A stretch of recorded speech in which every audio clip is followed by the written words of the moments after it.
Hello friends, good morning all of you. आज हम class 12th का सेकेंड चैप्टर पढ़ेंगे, विश्व जनसंख्या वितरण घनत्व और वृद्धि। इसमें हम विश्व जनसंख्या को प्रभावित करने वाले कौन कौन से कारक है जो वितरण है उनके बारे में पढ़ेंगे, घनत्व के बारे में पढ़ेंगे और वृद्धि के बारे में पढ़ेंगे। तो हम स्टार्ट करते हैं अब सबसे पहले जनसंख्या घनत्व से कि जनसंख्या घनत्व किसे कहते हैं। तो हमारी नॉर्मल लैंग्वेज में हम समझें कि जनसंख्या घनत्व किसे कहते हैं, तो किसी भी देश या प्रदेश में निवास करने वाले लोगों की संख्या को हम जनसंख्या घनत्व कहते हैं।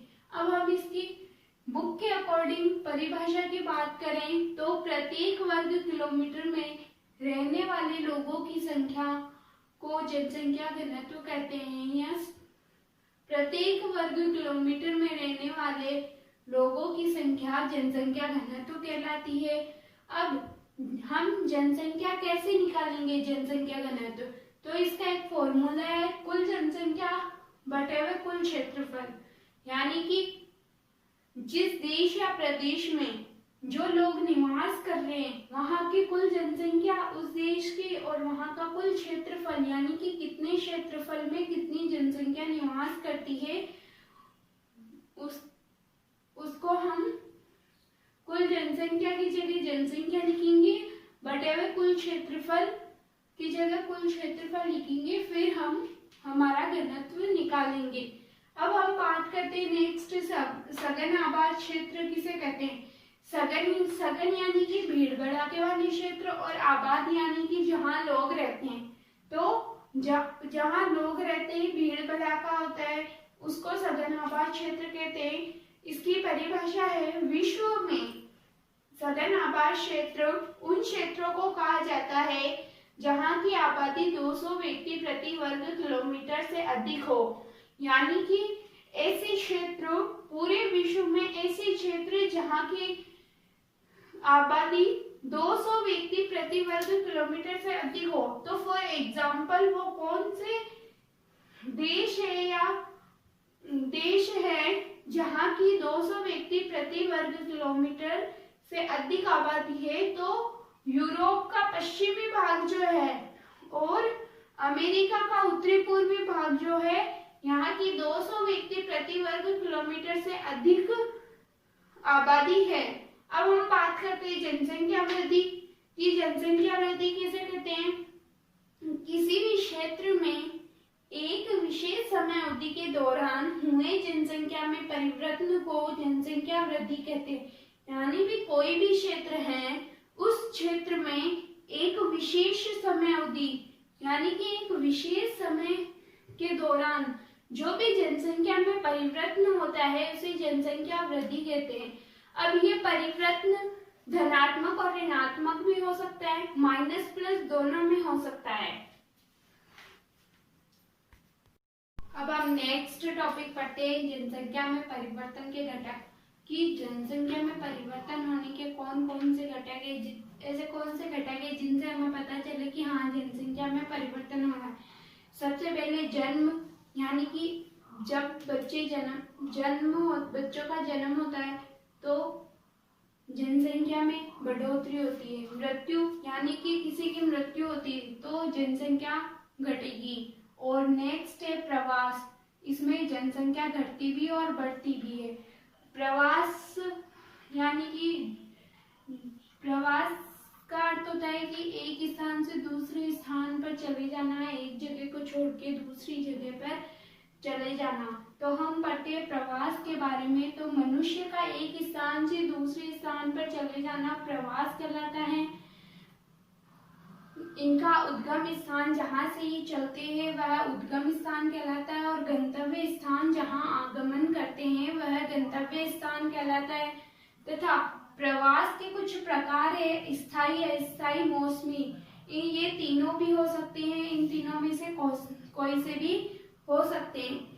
स्थायी यानी कि एक जगह ही रहना, या फिर अस्थायी यानी मतलब स्थायी यानी एक जगह से दूसरी जाके वहां बस जाना और वहीं रहना हमेशा के लिए, ऐसा यानी एक जगह मतलब जगह चेंज करते रहना बार बार। और मौसमी यानी कि मौसम के अकॉर्डिंग अपने व्यवसाय से संबंधित लेके प्रवास करना, एक स्थान से दूसरे स्थान पर जाना। अब हम पढ़ते हैं प्रवास की धाराएं। तो प्रवास की धाराएं मुख्यतः 4 प्रकार से होती है। गांव से गांव, गांव से नगर, नगर से नगर और नगर से गांव। यानी कि गांव से गांव यानी कि जब गांव से गांव यानी कि जो छोटे छोटे गांव होते हैं जिन्हें हम ढाणी के रूप में बोल सकते हैं, वहां से लोग गांव थोड़े से बड़े गांव की तरफ प्रवास करते हैं जहाँ की उनकी सार्वजनिक जो आवश्यकताएं हैं, रोजमर्रा के काम में आने की जो काम में आने वाली आवश्यकताओं की पूर्ति हो सके।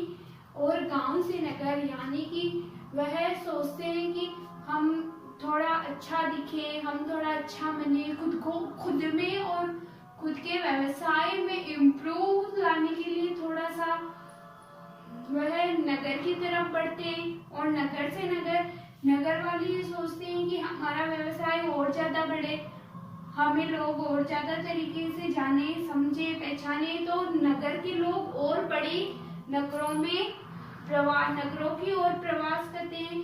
और नगर के कुछ लोग नगर में भी ऐसे होते हैं जो गांव की तरफ आकर्षित होते हैं, यानी कि नगरों में उनका व्यवसाय जो कम हो जाता है तो वह गांव में आने का सोचते हैं कि गांव में रहेंगे तो अच्छा रहेगा, कृषि है, हम कुछ भी कार्य कृषि से संबंधित कुछ भी कार्य कर सकते हैं, इसलिए तो इस प्रकार प्रवास करते हैं। यानी कि एक मनुष्य का एक स्थान से दूसरे स्थान की तरफ जाना प्रवास कहलाता है। और किस लिए जाते हैं? अपने रोजमर्रा के कार्यों को लेकर, या कुछ ऐसी परिस्थितियां हो जाती है जिनकी वजह से उनको प्रवास करना पड़ता है। अब हम नेक्स्ट बात करते हैं कि प्रवास के कारण। प्रवास के कौन कौन से कारण हैं ऐसे जिनसे लोग एक स्थान से दूसरे स्थान जाने के लिए कुछ मजबूर हो जाते हैं, कुछ अपने शौक पूरा करने के लिए जाते हैं। तो मुख्यतः 2 कारक है, प्रतिकर्ष कारक और अपकर्ष कारक। प्रतिकर्ष कारक से हम ले सकते हैं कि नेगेटिविटी, जैसे हम बोलते हैं कि कुछ लोग गांव में रहते हैं तो उनमें कुछ ऐसी नेगेटिविटी थिंकिंग आ जाती है कि उनको ऐसा लगता है कि हमें बड़े शहरों में जाना चाहिए, बड़े नगरों में जाना चाहिए रहने के लिए। तो उस वजह से वह प्रवास करने का सोचते हैं या एक स्थान से दूसरे स्थान चले जाते हैं।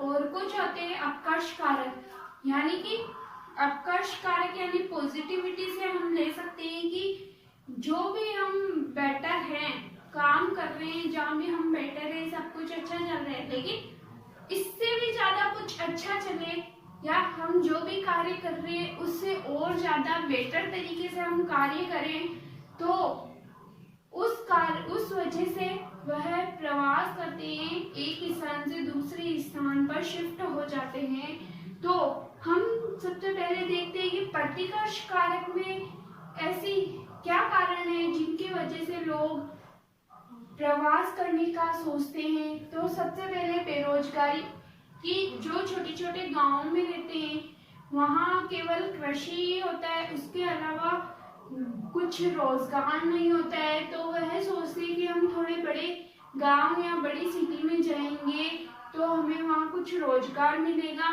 इस वजह से रहन सहन की निम्न दशा की वजह से और राजनीतिक कुछ हिंसाएं होती है उनकी वजह से, फिर कुछ प्रतिकूल जलवायु की वजह से भी, या महामारियां बीमारियों की वजह से भी लोग ये सोचते हैं कि जैसे गांव में हॉस्पिटल वगैरह की सुविधा नहीं होती है, शहरों में होती है, तो वह इसलिए वहां जाना पसंद करते हैं कि हमें वहां हॉस्पिटल की सुविधा मिलेगी। इस वजह से गांव में अशांति, लड़ाई झगड़े, परिवार में लड़ाई झगड़े, इस वजह से लोग ये सोच के प्रवास कर दे, कि हम फिर हमारी फैमिली से अलग रहे या कहीं दूर चले जाएं, तो ये तो होते हैं हमारे प्रतिकर्ष कारक, जिनमें नेगेटिविटी थिंकिंग के थ्रू लोग प्रवास करते हैं। और कुछ अपकर्ष कारक भी हैं, जिसमें काम के बेहतर अवसर, यानी कि हम जो भी कार्य कर रहे हैं उससे और ज्यादा हमें बेहतर अवसर मिले काम करने का, इसलिए वह प्रवास करते हैं। रहन सहन की अच्छी दशा, यानी कि अच्छी और ज्यादा अच्छी सुविधा मिले, शांति रहे, हमारे चारों तरफ सुरक्षा रहे, या अनुकूल जलवायु जिसे हम कह सकते हैं। तो ये दो कारक है जिनकी वजह से प्रवास, लोग एक स्थान से दूसरे स्थान आते जाते हैं।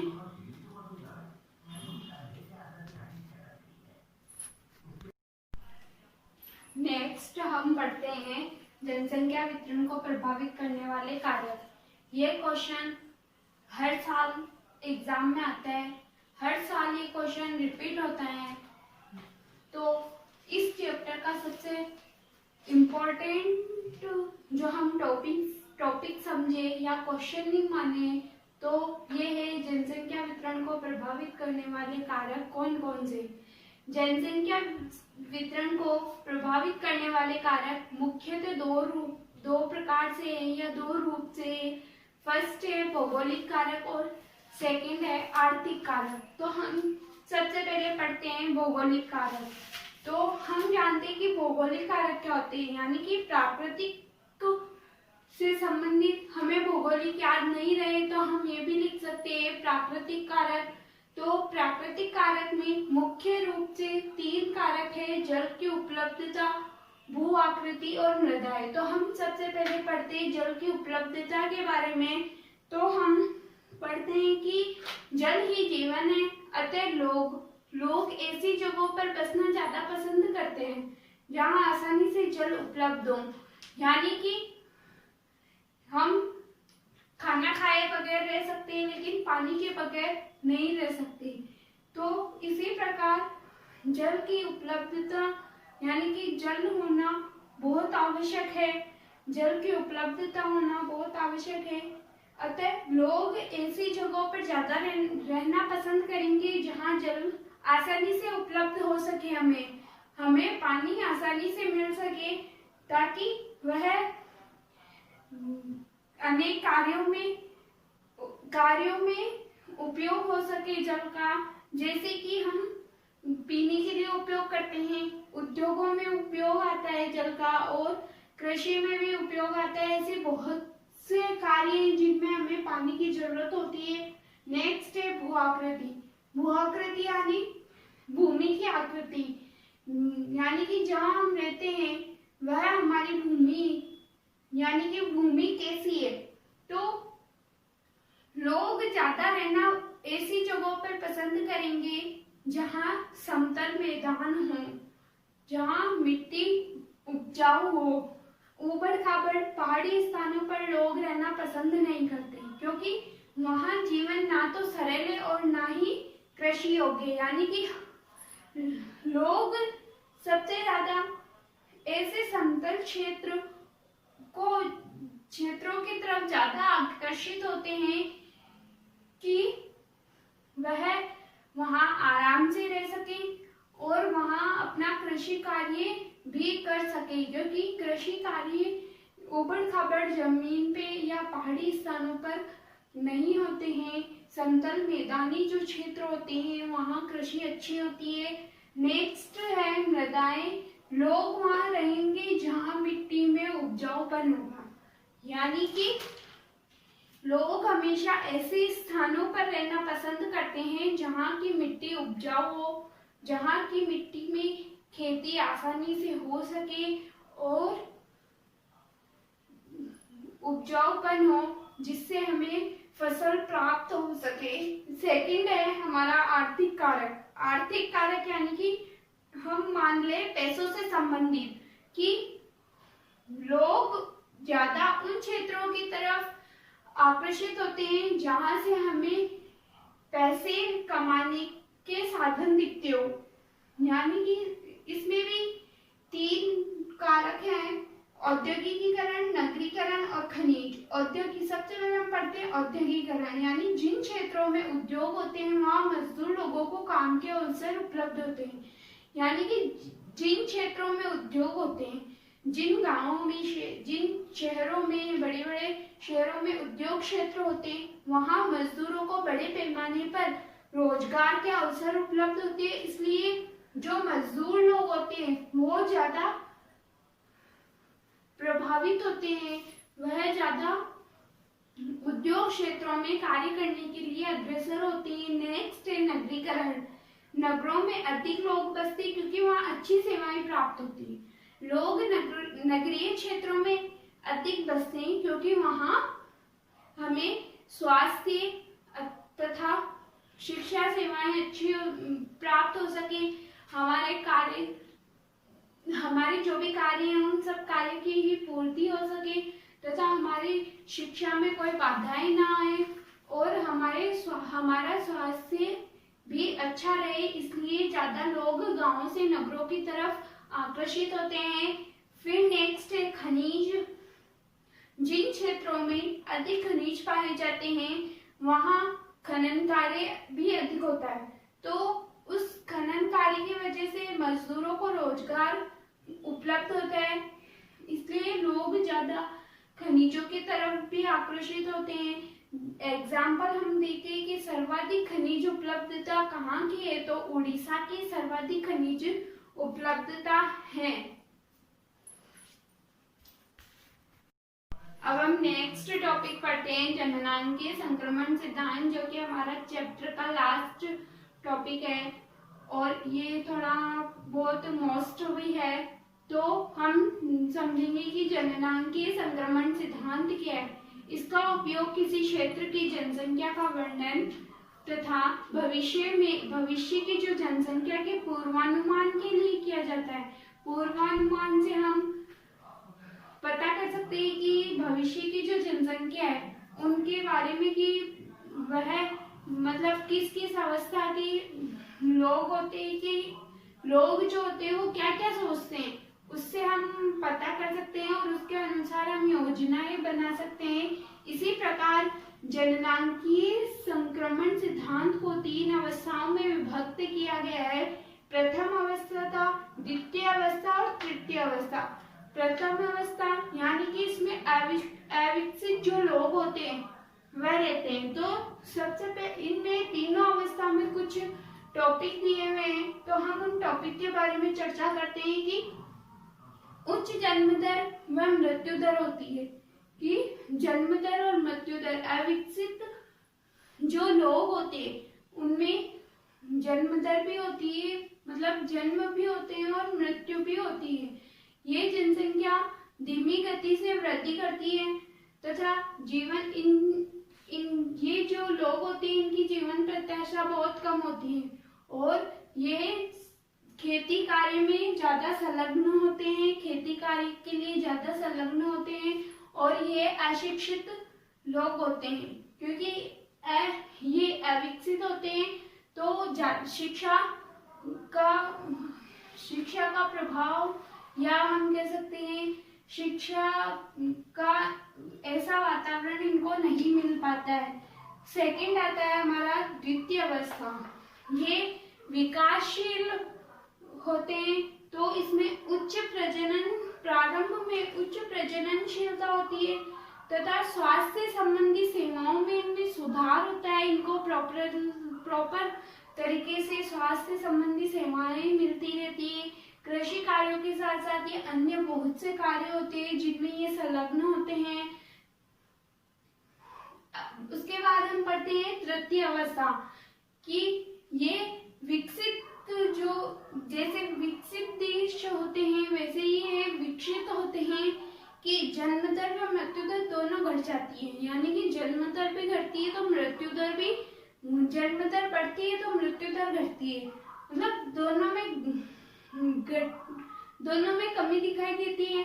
एवं जनसंख्या शिक्षित और नगरीय हो जाती है। शिक्षित और नगरीय यानी कि जनसंख्या, जो लोग जहाँ शिक्षा का प्रभाव ज्यादा होता है वहां जाकर बसते हैं तथा शिक्षा प्राप्त करते हैं, और नगरों की तरफ ज़्यादा प्रभावित होते हैं। इनको तकनीकी ज्ञान भी बहुत होता है और इनका स्तर होता है, लेकिन बहुत ही धीमी गति से बना रहता है, धीमी गति से बढ़ता रहता है। एवं जननांगीय संक्रमण सिद्धांत पढ़ने के बाद कुछ निष्कर्ष निकलता है। अतः हम यही कह सकते हैं कि जननांगीय सिद्धांत से भविष्य की जनसंख्या का पूर्वानुमान लगाया जा सकता है, जो कि हमने स्टार्टिंग में पढ़ा थे। तो हमारा चैप्टर यहाँ कंप्लीट होता है। Thank you so much. Please like, share and subscribe.